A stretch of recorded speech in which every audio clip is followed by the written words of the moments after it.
ప్రియులారా, బాగున్నారా? దేవుని వాక్యాన్ని క్రమంగా చదువుచున్నారా? ప్రార్థించుచున్నారా? నేటి ధ్యాన వాక్యము 20వ కీర్తన మొదటి వచనం. ఆపత్కాలమందు యెహోవా నీకు ఉత్తరమిచ్చునుగాక. ఆపదలు మనకు కలిగినప్పుడు మనము దేవుని వైపు చూసి మొరపెట్టితే ఆయన వెంటనే ఉత్తరమిచ్చి మనలను రక్షించువాడు.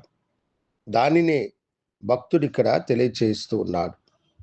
ఆపత్కాలమందు దేవుడు నీకు ఉత్తరమిచ్చును అని. ఈ లోకములో జీవించే మనలను ఎన్నో ఆపదలు కమ్ముకుంటూ ఉంటాయి. ఎన్నో ఆపదలు మనలను ఎరుగకుండా వెంబడించుచూ ఉంటాయి. ఎన్నో వేదనలు, బాధలు మనలను కమ్ముకుంటాయి. అయితే ఆ ఆపదల సమయమందు మనము దేవునికి మొరపెట్టినప్పుడు ఆయన మనకు ఉత్తరమిచ్చి మనలను రక్షించువాడు. భక్తుడైన దావీదు తన అనుభవంలోనే ఇవన్నీ వ్రాయుచున్నటువంటి మాటలు. దేవుడు అనేక సార్లు ఆయనకు తోడుగా ఉండి ఆయన బాల్యదశలో నుండి ఆయన వృద్ధుడై ఉన్నంత వరకు ఎన్నోసార్లు ఆపదలు ఆయనను కమ్ముకున్నాయి.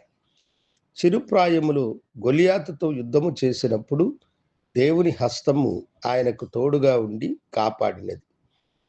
తన సొంత కుమారుడు, తన కడుపున పుట్టిన కుమారుడైన అబ్షాలోము ఆయనను తరుముకున్నప్పుడు దేవుడు రక్షణ కవచముగా ఉండి ఆపదలో ఆయనకు సహాయము చేసి అతని కుమారుని చేతిలో నుండి విడిపించాడు. సౌలు విషపు చూపు నుంచి దావీదు ప్రాణమును తీయాలని ఎన్నోసార్లు ప్రయత్నించినాడు. అయితే దేవుడు అతను కలిగిన ఆపదలన్నిటిలో నుండి అతన్ని కాపాడి రక్షించి తన దాసునిగా, ఇశ్రాయేలుల యొక్క చక్రవర్తిగా అతన్ని నిలిపాడు. అవును దేవుని బిడ్డలారా, ఆపత్కాలములో మీరు కూడా దేవుని వైపు చూసి మొరపెట్టినప్పుడు ఆయన మీకు ఉత్తరమిచ్చును.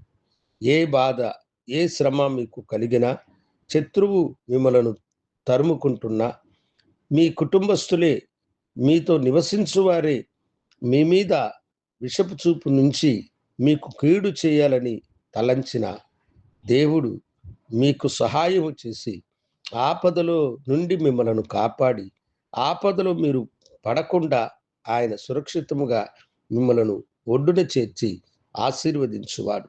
అందుకే కదా ఆయన ఈ లోకానికి వచ్చి మీ కొరకై తన ప్రాణం పెట్టిన గొప్ప దేవుడు. ఆ ప్రభువుకి మిమ్మలను మీరు సమర్పించుకునండి. ఆపదలు కలిగినప్పుడు ఆయన వైపు చూసి ప్రభువా అని మొరపెట్టండి. ఆయన కరుణా హస్తము మీకు తోడుగా ఉండి మిమ్మలను రక్షించునుగాక.